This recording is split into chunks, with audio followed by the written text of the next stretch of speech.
Shalom Bapak Ibu serta saudara-saudari sekalian, selamat malam.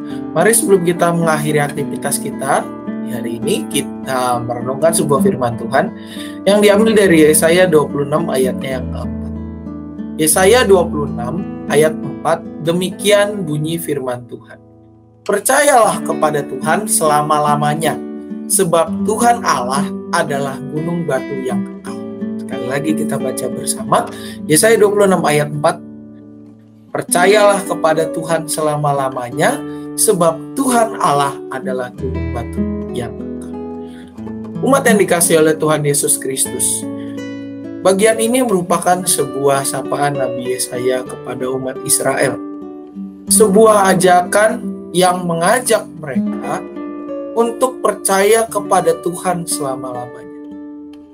Karena perlindungan mereka bukan berasal dari mana-mana, tetapi perlindungan mereka berasal dari Tuhan, bukan dari bangsa sekitar mereka atau bahkan dari siapapun itu, tetapi hanya dari Tuhan saja, yang digambarkan sebagai gunung batu yang kekal.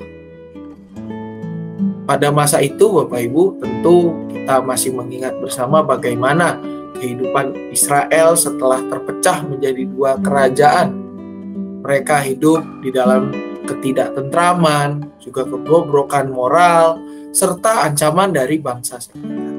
Melalui sapaan ini, saya mengingatkan kembali agar segenap bangsa Israel berbalik kepada Tuhan, mengingat Tuhan dan menjadikan Tuhan sebagai satu-satunya pelindung buat mereka. Percaya kepadanya secara penuh dan tidak takut untuk sepenuhnya mengarahkan diri kepada Tuhan. Begitu juga dengan kita di saat ini, Bapak Ibu. Kadangkala ketakutan akan hari depan, ketakutan bahwa kita tidak dianggap memenuhi tuntutan sosial yang ada di sekitar kita, membuat kita menjadi tidak percaya penuh kepada Tuhan. Membuat hidup kita menjadi orang-orang yang pada akhirnya tidak berani menyatakan iman percaya kita karena takut dianggap berbeda, takut dianggap sok suci, takut tidak dianggap dan tidak hadir di dalam kehidupan keseharian kita. Maka melalui firman ini, Bapak Ibu, kita diingatkan untuk menjadikan Tuhan sebagai satu-satunya pelindung, menjadikan Tuhan sebagai sosok yang utama, menjadikan Tuhan sebagai satu-satunya Raja yang bertahta dalam hidup kita. Tidak ada satu sosok manapun yang dapat menggantikan Tuhan.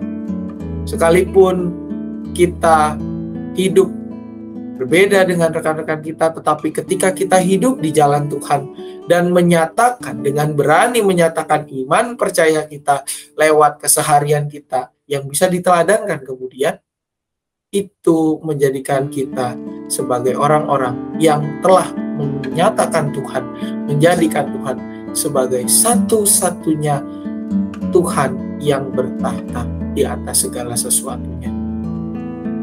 Marilah kita hidup dengan berani, karena Tuhan adalah satu-satunya gunung batu yang menjadi sumber perlindungan kita. Bapak Ibu, melalui renungan ini kita juga diingatkan, apakah hidup kita sudah benar-benar menjadikan Tuhan sebagai satu-satunya yang bertahta dan satu-satunya sumber perlindungan kita, atau kita masih punya keraguan untuk percaya penuh kepada Tuhan dalam hidup kita sehari-hari. Mari kita berdoa. Tuhan, melalui renungan ini biarlah kami boleh semakin percaya penuh, semakin menjadikan Engkau sebagai gunung batu yang kekal. Tolong kami, mampukan kami, supaya kami benar-benar menyatakan iman percaya kami yang dapat diteladani oleh orang lain, dan supaya semakin banyak orang mengenal Engkau ya Bapa. Dalam nama Anak Tuhan Yesus Kristus kami berdoa. Amin. Umat yang dikasihi Tuhan, mengingatkan bahwa pada esok hari ada PRT untuk lansia. Jamnya tetap pada pukul 7 malam seperti biasa dilakukan secara online melalui Google Meet pada pukul 7 malam. Juga mengingatkan Bapak Ibu untuk lomba tumpeng setiap wilayah yang akan dilaksanakan pada tanggal 31 Juli 2022 ini. Setiap wilayah, mari kita semua berpartisipasi di dalam lomba ini. Pada pukul 9 dimulai untuk penghiasan tumpeng. Ya, di tumpengnya sudah sudah dibawa bahan-bahannya, ketika di gereja sudah tinggal disusun dan dihias saja mulai pukul 9 dan penjurian pada pukul 10. Ketentuan lombanya adalah berikut ini yang tertera di layar Bapak Ibu semua.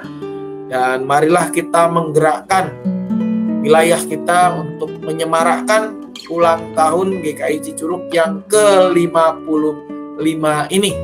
Juga sekolah minggu kelas gabungan pada minggu kelima.